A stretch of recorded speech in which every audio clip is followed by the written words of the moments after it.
خوش آمدید اے level computer science 9618 کی تیاری کے لیے اس خاص گہرائی میں جائزے میں ہوں ایسک زی اور میرے ساتھ ہیں اے آئی ٹیچنگ اسسٹنٹ. خوش آمدید.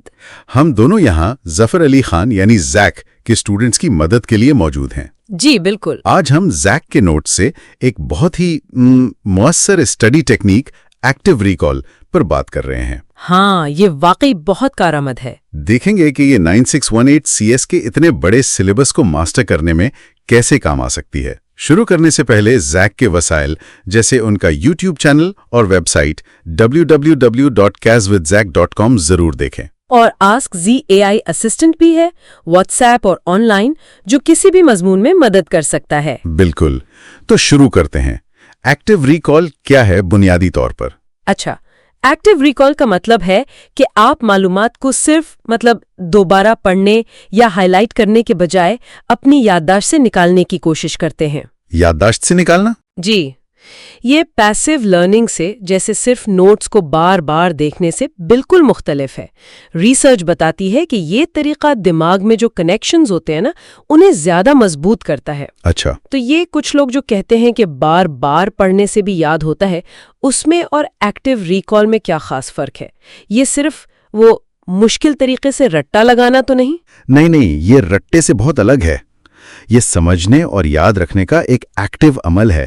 وہ جو بار بار پڑھنا ہے نا، اس سے اکثر ایک ایلیوژن آف ریکگنیشن پیدا ہوتا ہے. ایلیوژن آف ریکگنیشن مطلب آپ کو لگتا ہے کہ آپ کو ٹاپک آتا ہے کیونکہ آپ اسے پہچان لیتے ہیں جب دیکھتے ہیں، مگر جب امتحان میں اسے لکھنا پڑتا ہے تو دماغ خالی ہو جاتا ہے. ہاں، یہ تو ہوتا ہے. ایکٹیو ریکال اس دھوکے کو پہلے ہی پکڑ لیتا ہے. یہ پریکٹس ٹیسٹنگ کی طرح ہے. آپ اصل میں چیک کرتے ہیں کہ آپ کو کتنا یاد ہے، نہ کہ صرف یہ کہ آپ پہچان رہے ہیں. سمجھ گیا. تو وہ پیسیو ریڈنگ ایک طرح سے دھوکہ دے سکتی ہے. اچھا، تو یہ 9618 کمپیوٹر سائنس کے لیے اتنا ضروری کیوں ہے؟ اس کا سلیبس تو ویسے ہی کافی بڑا ہے. بالکل. 9618 کا سلیبس بہت وسیع ہے. تھیوری، کانسیپٹس ہیں، ڈیفینیشنز ہیں، پھر پرابلم سالونگ بھی ہے. ایکٹیو ریکال ان سب میں مدد کرتا ہے. کیسے؟ کوئی مثال دے سکتی ہیں؟ ہاں، جیسے تھیوری میں فیچ، ڈیکوڈ، ایگزیکیوٹ سائیکل یا آبجیکٹ اورینٹڈ پروگرامنگ کے کانسیپٹس ہیں. کوشش کریں کہ انہیں بغیر نوٹس دیکھے ایکسپلین کریں. اچھا. ڈیفینیشنز کے لیے کلیدی اصطلاحات جیسے پولیمورفزم، ہاں وہ آبجیکٹ والی، جی، یا ڈیٹا بیسز میں نارملائزیشن، ان کے لیے فلیش کارڈز استعمال کریں. ایپس جیسے اینکی یا کوئزلٹ اسپیسڈ ریپیٹیشن کے ساتھ بہت مددگار ہیں، مطلب وقفے سے دہرانا. ٹھیک. اور پرابلم سالونگ، کوڈنگ وغیرہ؟ اس میں بھی جیسے سوڈو کوڈ یا پروگرامنگ کے حل کو یاد سے لکھیں. پاسٹ پیپرز کو بالکل امتحان جیسی کنڈیشنز میں حل کریں. تو بنیادی خیال یہ ہے کہ پڑھائی کے دوران ہی امتحان جیسی مشق کی جائے. بالکل. یہ وہ ڈیزائربل ڈیفیکلٹی پیدا کرتا ہے جس کی بات ہوتی ہے. ہاں، یہ ٹرم سنی ہے، ڈیزائربل ڈیفیکلٹی. مطلب تھوڑی مشکل اچھی ہے. جی، تھوڑی سی کوشش یادداشت کو مضبوط کرتی ہے. یہ ایبنگ ہاؤز کی فوگیٹنگ کرو کو بھی شکست دیتا ہے. وہ جو بھولنے والی کرو ہے. ہاں، خاص طور پر جب اسپیسڈ ریپیٹیشن کے ساتھ ملایا جائے، جہاں آپ چیزوں کو تب ریوائز کرتے ہیں جب آپ انہیں بھولنے لگتے ہیں. شروع میں شاید تھوڑی فرسٹریشن ہو، لیکن لانگ ٹرم میں بہت فائدہ ہے. صحیح. اچھا، تو یہ تو ہو گئے فلیش کارڈز اور پاس پیپرز.